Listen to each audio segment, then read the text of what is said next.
Hello and welcome to MCC TV International Show. My name is Dabeet. I'm the Business Department Coordinator and also I teach Economics and Statistics. Also, I'm the host for this show. This show is going to be a little bit different. As I always say, every show is different because we try to bring the best to you and we try to share the best ideas, information, and anything that you can imagine about international aspects, diversity aspects, MCC, and everything that you would like to know about the college and what we do on a daily basis. So today I have twin sisters. Both of them are taking my economic class, and at the same time, they are world travelers. They visited many countries. They will be sharing their stories with us. They will be talking about their life here at MCC and before even coming to MCC. So please help me to welcome Kimmy and Sharon Adasme. How are you today? Good. PG. Good. I'm glad to have you with us today. And as usual, you know, if one smile, the other smile. If one laugh, the other laugh. So, you know, I'm used to twins because I myself have twin boys. And you know, no matter what, you always expect the same from both of them. So how about if we start with Kimmy? We'll start with you and ask you to introduce yourself briefly, and then we'll take it from there. And then Sharon will do the same thing, and then we'll take it from there. Okay, so I'm Kimmy. I have a twin sister, and we have a little brother named Alex. We lived in Muscatine our whole lives. We're 22, and I don't really know what else to say. Well, it's up to you. We participated in band and choir in high school. Okay. We did a lot of drama, and we were in like the school productions. We go to the Church of Jesus Christ of Latter-day Saints, so church has been a big part of our life. That's good. That's good. Good. And, Normal life. And you know what? Let's take it step by step and start talking about, first of all, your life before MCC. Let's put it this way. Before coming to MCC, let's talk about that first, then we switch to MCC. Growing up, describe that. Like, you know, any of you can talk about that. Like growing up as twin sisters, doing things together, doing things separate, you know, just share that with our audience, please. Well, we kind of ganged up on our little brother a lot because So I feel bad for him now. Yeah, I feel bad for him too. Oops. But we would always play games together, and then he couldn't play because it was a two-player game, so oops. But we're all friends now.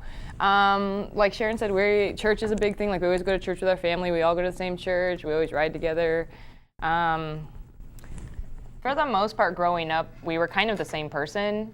And that was kind of... What do you mean by the same person? Like we would wear the same clothes. We would play the same games. We sang the same songs. And it wasn't until we started, you know, middle school, we played different instruments. I played trumpet. She plays clarinet. We started involving ourselves in different activities. And once we got to high school, that's when we started branching out, kind of finding who we really were, kind of finding, like, instead of being the other twin, there was actually a different personality, a different aspect of our lives without the other one. And you know, this is really a nice thing that you're saying because, you know, I see that in our house, the same thing, having twin boys, 7 years old. For us now, it's like what you're describing. It's like, they are like one because on one side, my wife like always to even dress them up the same. They have to look the same. They have to do the same thing and so on. On the other side, I always say, no, let's each one of them do whatever he wants to do. Yeah. So it was expected, or is it something that both of you like to do it this way? Well, we grew up liking the same things because we were just always together, always doing the same things. And then it was just like slowly it started. Like we were still in band together, but we just played different instruments. Okay. We were in choir, but we sang different parts. We were in the musical, but we had different activities. Like I was backstage, she was on stage. Like we just did different things, but always in the same categories kind of. Mm-hmm. And then slowly we started doing different categories, like she did jazz band and I didn't, or, you know, just we started slowly doing different things, and then it wasn't so similar anymore. Well, that's good. Yeah. It's good to know that. Yeah. And even your travel, You didn't do the travel both at the same time, all together, or visited the same countries and so on. No. Let me start asking you this. I mean, how do you think traveling the world change the way you look at things, the way you do things? What did you learn by traveling? And as you are talking about that, if you also give us an idea and give our audience an idea about, for example, some of those countries that you visited. Okay. Well, the first country that I went to was my junior year. I was a foreign exchange student in France. So I lived there for like the school year. And that was at first really hard because I didn't speak French. So learning a language in the country was really beneficial to me because it helped me understand how Americans or people who live here treat foreigners who are trying to learn English. You know, we expect them to just, if they're here, they should learn the language, they should speak English, they should be fluent. But when you go to a different country and you've never learned that language, you feel very, very vulnerable, very useless. You feel very scared. And what I loved about the people in France and a lot of different parts of the world, that if you're trying to learn the language, if you mess up the grammar and you have a terrible accent, they're just happy that you're trying, that you're not expecting them to speak English to you. And so that helped me understand better how to be, I guess, a better recipient of foreigners who come here to learn English, to just be more compassionate because they're trying to learn the language. And English is not an easy language to learn. So France was really cool. I mean, they've got great food. Everybody knows they've got great food. They're really party people, and that was just a lot of fun. So you spent a school year. I spent there. a school year there. And during that time, my understanding, Kimmy, you decided to go and visit your sister? Yeah, me and my mom visited for a couple of weeks. Okay. So did she take care of you while you are there? Did she show you around? Yeah. Take you around? Good. Yeah, we visited the city she was in, and we didn't go to Paris or anything, but it was just more fun to be with her, and like, this is France life, not like this is tourist stuff. Like we just did the little things, which was cool. Okay. So what else? What other countries you visited, Sharon, while you are in France? While I was in France, I visited Madrid, Spain. My youth trip, the youth in the church that I was in went to the temple in Spain, so we spent a few days there. And that's just a beautiful, I mean, all of Europe is just beautiful, but I went to Spain, and then I took a Europe trip. I took a bus trip throughout Europe with a bunch of Rotary exchange students, and that's the program that I went with. So we went to Paris. I finally went to Paris. And then we went through northern France. We moved into Germany. We went to Austria. We went to, we spent 4 days in 4 different cities in Italy. We went to the UN capital in Switzerland. We moved back around to the south of France. I feel like there was one other country, but I think that was it. Just that little chunk of So you Europe. saw a major part of Europe. Yeah, I went to a few different countries. Did you say Germany? I'm sorry. Yes, we spent a few days in Germany. What part, if you remember? Do you remember what city? It wasn't Berlin. It was like right across. No, I don't think it was Frankfurt. I went to the airport in Frankfurt. I don't remember I feel like it started with a B, but I feel like it was just across the France-Germany border. Okay, that's fine. Which was also really interesting because here in the United States, you drive from Iowa to Illinois, you just cross a bridge. You don't have to check a passport. You don't because we're all connected. In the European Union, it's kind of like that. As long as you have a passport to get into one of the countries, we just crossed. We would be driving. We're like, oh, there's France. Oh, there's Germany. And we were in a totally different country. They speak a different language. I mean, they use all the same money, but oh my gosh, it was so incredible that we just drove through countries. So going from country to country is like going from state to state. Yeah, it was just there's the sign, you're leaving, kind of like you're leaving Iowa, you're leaving France, welcome to Germany. Yeah. That was great. Perfect, yeah. So what else? What other countries you visited and why? Before we went on our missions, we went to Chile because that's where my dad's family is from. So we went there for a couple of weeks, which was really cool. I wish I would have practiced Spanish more because they don't really speak English, but it was really cool because my parents speak Spanish so they could translate. But then we both went on missions to the Philippines, but to different areas. And so that was a year and a half in the Philippines. So that was a big chunk of time. And you know what, like, to me, someone your age that did all this travel already, that's a unique an amazing, amazing thing that you, both of you, needs to be proud of, really.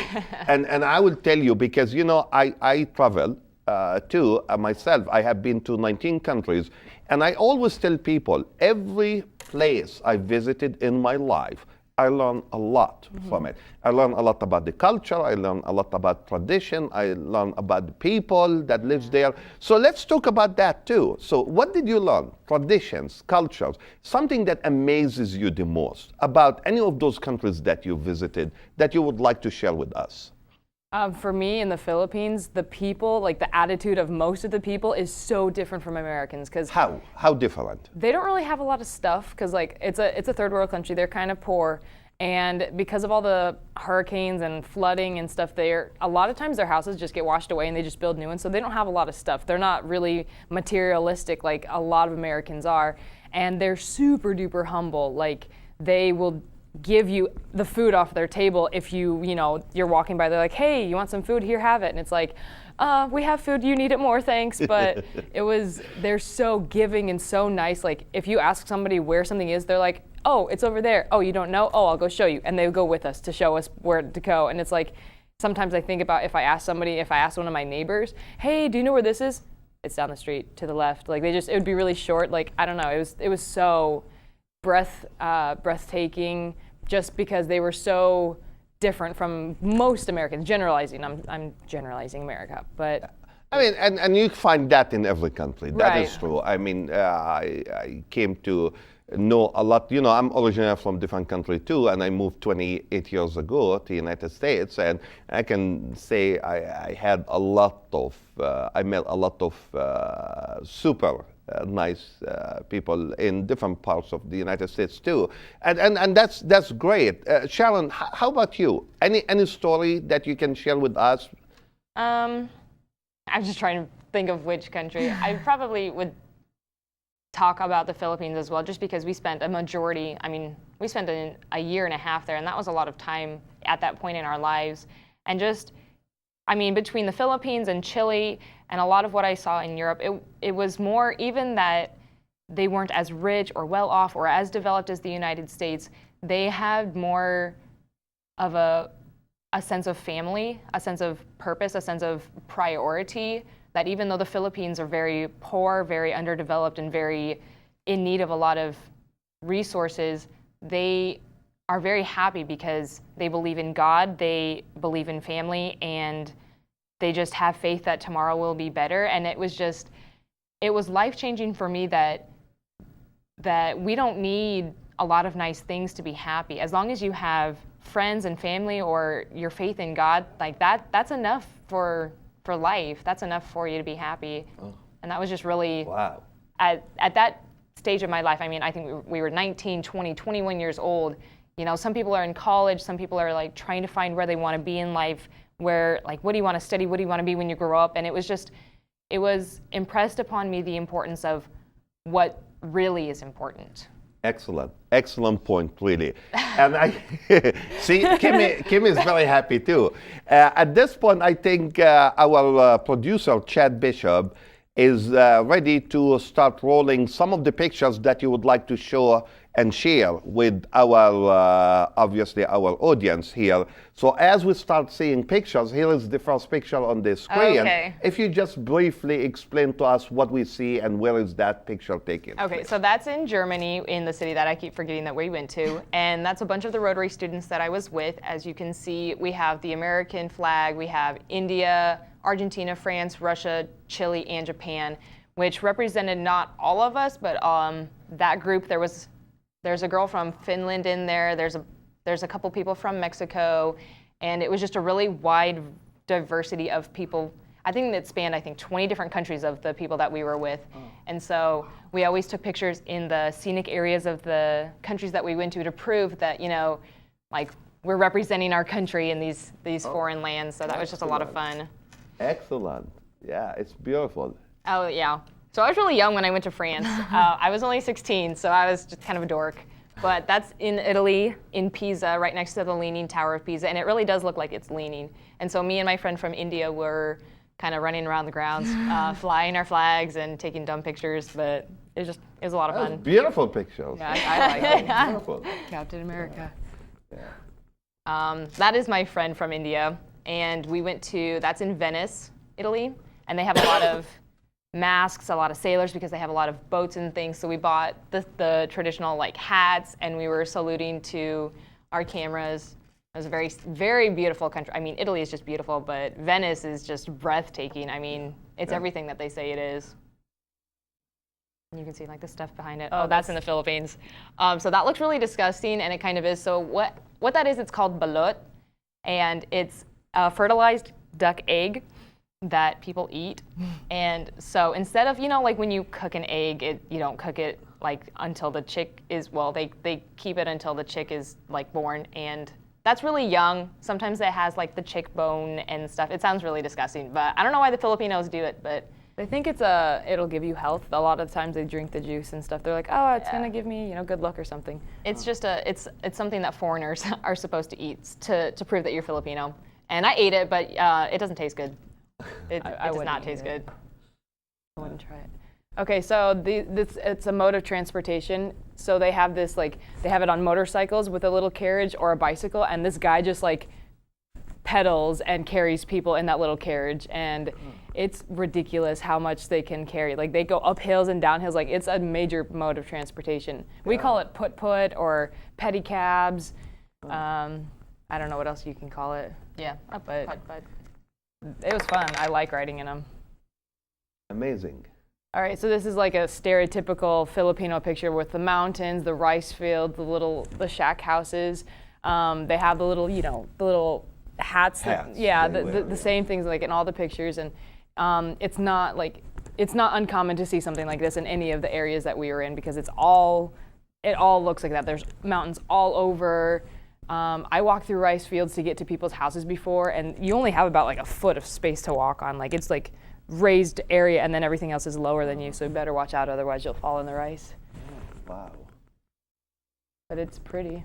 And then they have super cool sunsets, and because we were right on the ocean and there's Love mountains. the colors. Yeah, it's so cool. And so I was like, oh look, seahorses. I don't know, they were drying them out to sell them or something, but I was like, that looks so cool. And there's boats in the water for fishing, and they have the best sunsets. They also use seahorses in some of the medicine that they use. Oh, I didn't know that. So they'll take them out of the sea, they'll dry them, and then they crush them into, they either crush them or I don't remember what they do with it, but they use it in some of their medicine. Oh, wow. That's why they're So drying them smart.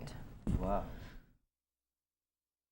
Okay, so you can do this one. Okay, so this is a picture of a bathroom, and as you can see, there's the toilet. It's not very big. There's a toilet, there's a spigot where water comes out, and there's a sink. That's about it. So when you shower in the Philippines, I mean, unless you have a really nice house, you take the black bucket under the spigot, you fill it up, and there's that little orange handle is a little tiny bucket, like a dipper. Yeah. And that's how you shower. You just kind of dip the water, you dip the little dipper in the black bucket and dump it on your head. And I mean, the entire bathroom gets wet, and it's not very much space, but that's how they shower. And it's freezing cold water. That's not, if you want it warm, you have to boil the water on the stove. It was pretty humbling to have a bathroom like that. I mean, But it's always hot in the Philippines, so a cold shower feels good. It's not like winter. Yeah. That would be bad. Okay, so this is the famous MacArthur Park in Tacloban City, where MacArthur says, I shall return, and that was where my mission started, and that's my mission president and his wife. But we all take pictures there, but it's such a pretty park because that's where MacArthur and the soldiers came, and there's statues of all the military leaders all around the Philippines because it was such a big part of World War II. This is just we have thousands of pictures of just kids, and they're all so cute. And they always do this thing where they're either doing peace or they do this thing that means, hey, you're cute or whatever. And so they're always so cute, and they're always so nice, and they just run around the little houses, and they're just adorable, adorable little kids. Hi, and they're just so cute. So that's another form of transportation. They're called jeepneys, and it's kind of like little benches on the inside of a bus. So all the Americans who have ever been in the Philippines always talk about there's only one rule in the Philippines for transportation, and it's one more. So you can always fit one more person. So even if you have 16, 20, 24 people on the inside of that jeepney, they will try to fit one more person. And sometimes they Sit on top of they that. sit on top. They will sit on top of the the boys sit jeepney. on Oh my God. The boys, the men will get up out of their seat, let a girl sit down, and then they will sit on the top of the jeepney. And I mean, those things can fit so many people. Filipinos are seriously like sardines, sandwich fitters in those things. They're crazy. Wow. Well, I'm very glad, I'm very happy that you shared those pictures and those moments with our audience, and they're amazing. I mean, to see some pictures like that, they're really amazing thing. So what I would like to do right now is I would like to switch gear and start talking about MCC. Here, what do you do at MCC? Your major? Are you involved with music, with any program beside classes? So let's start talking about that. Okay. Well, this is our second semester at MCC, so we're still freshmen, first years. I'm in choir, and I do pop singers and applied voice. So I've got 3 choir classes. So I'm at the concerts. We sometimes, for last semester during Christmas, we traveled to different places during class and sang for like nursing homes or other people. So you're playing an ambassador for MCC now, right? Yeah, kind of. Okay, that's good. That's good. It's a lot of fun, and that's like where most of my friends are, is in the choir. We have a lot of fun. We meet every day because of the different choirs. It's so much fun. I bet we drive our teacher crazy sometimes, but it's awesome. I'm majoring in psychology after I get my AA, and then I want to minor in music so I can keep taking music classes. But music is the only thing I do outside of class, really. Yeah, I am a declared journalism major because I love to write, and so I haven't had it yet, but next semester I'm planning to join the Calumet, be a part of the school paper. Excellent. Because everybody has a voice. We should get the voice of the students and the MCC out there and just let everybody know that there's still hope, that the media isn't totally down the drain yet. Yeah. So that's what I want to change. I mean, like if I had to pick a dream job, I would want to be a reporter, or I'd want to be a writer, or somebody involved with a newspaper to show that the media is not all bad like everybody says it is, that there's still hope, there's good stories, there's faith out there that life is still okay. So what does MCC means to you? Muscatine Community College. No, I'm just kidding. I expect you to say that. Yeah.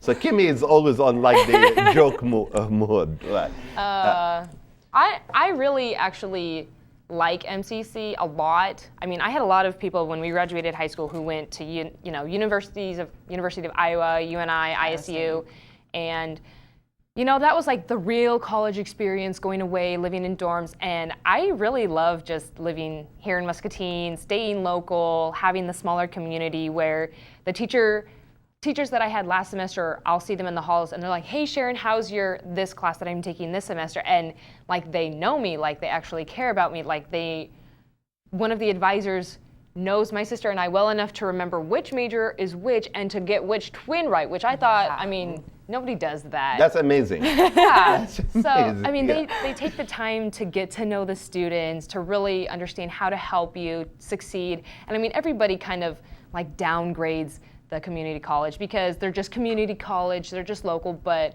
I love the night classes. I love the opportunity to go to school with people, who are older, have kids older than me, like just a wide variety of life backgrounds, and it's almost more information you can learn as a class that way than any other way.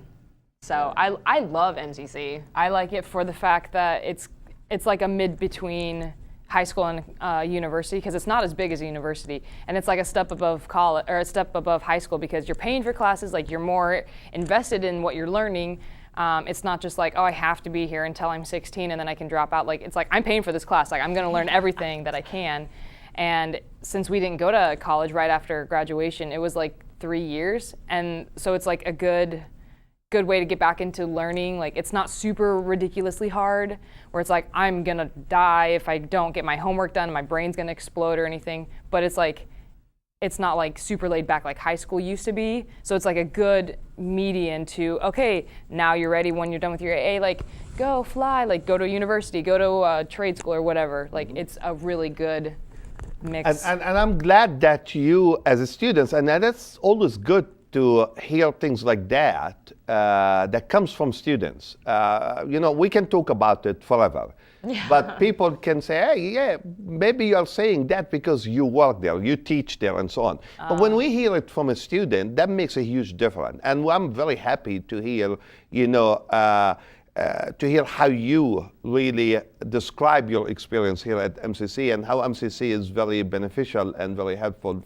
for you and I'm sure for every other students here that we have at MCC. But you know what? It just occurred to me, and I don't want to put you on the spot, Kimmy. You said you sing, right? Oh. Would you like to just like maybe 1 second, like one thing to say? I'm not talking about the whole song. Yeah. I mean 1 verse or 2 verses, just so that we can create that mood here. I don't know what to sing. You think Sharon will help you, or? You can sing a Christmas song. It's getting cold again. No, not Christmas. You mean you cannot sing like I'm dreaming of a white? Yeah. I'm sure people are gonna laugh at me now hearing me singing because I have ugly voice. That was good. So You should do it. Do what? Okay, so you have to give me a song. I can't just like. I don't know. If you do Angels We Have Heard on High, I'll sing with you. a little bit, like Okay, then you start little it. bit. And you so. do it. Okay. Do I do the top part? I'll do the top part. Okay, you can start. Angels we have heard on high, sweetly singing o'er the plains, and the mountains in reply, echoing their joyous strains. Gloria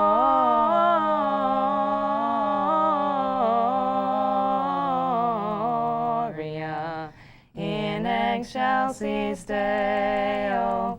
Gloria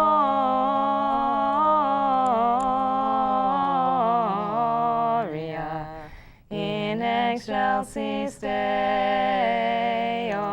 Wow, you guys are amazing. You're really an amazing twins. I'm really very happy to have both of you today on this show. And let our audience, the people who watch this show, learn more about your experience, your life, your experience before MCC, at MCC, and sharing the story and sharing the pictures with us. Really an amazing story. So what I would like to do is I would like to ask each one of you to take also some time, just tell us whatever you would like to share with us that we didn't talk about. And that's how I would take it from there and end the show for today. Okay. I don't know if I have anything else to say besides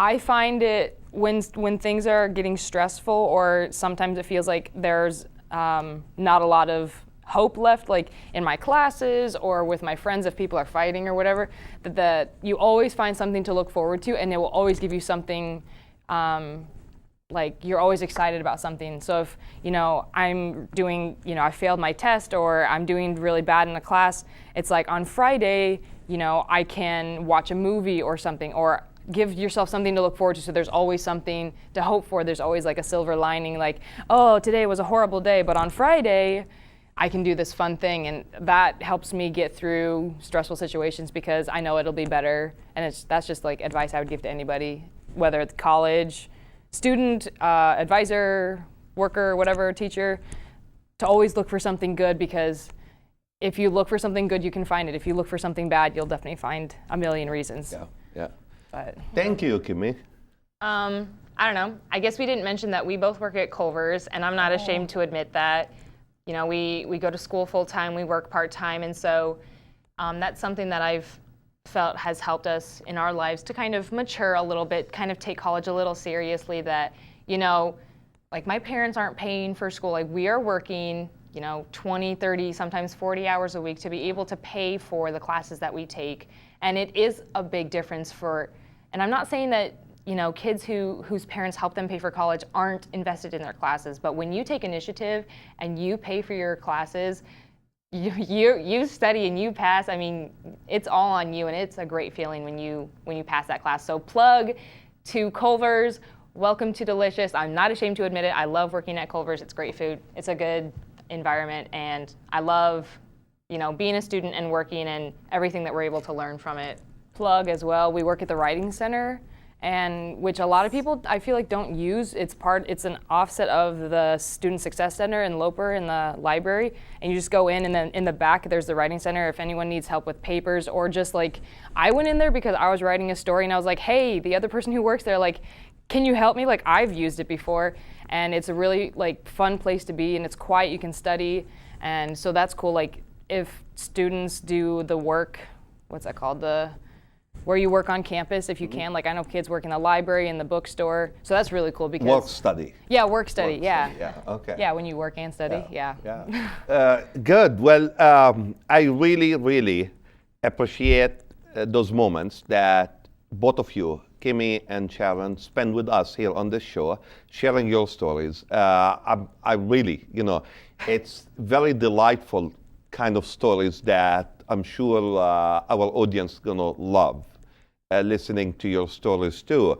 So as I always say, we try to bring you the best, and we try to share the best with you about MCC, what we do here at MCC, and about also our students, their stories, their success stories, and so on. And today's show is no different. Today's show, we shared a very successful story of two twin sisters that traveled the world, and they gained a big experience before, of course, they started to take classes here at MCC. So as I always say, if you have any question and or comments, you can call me at 563-288-6064, or you can email me at jdabeet@eicc.edu. Till next time, Muscatine. Bye-bye.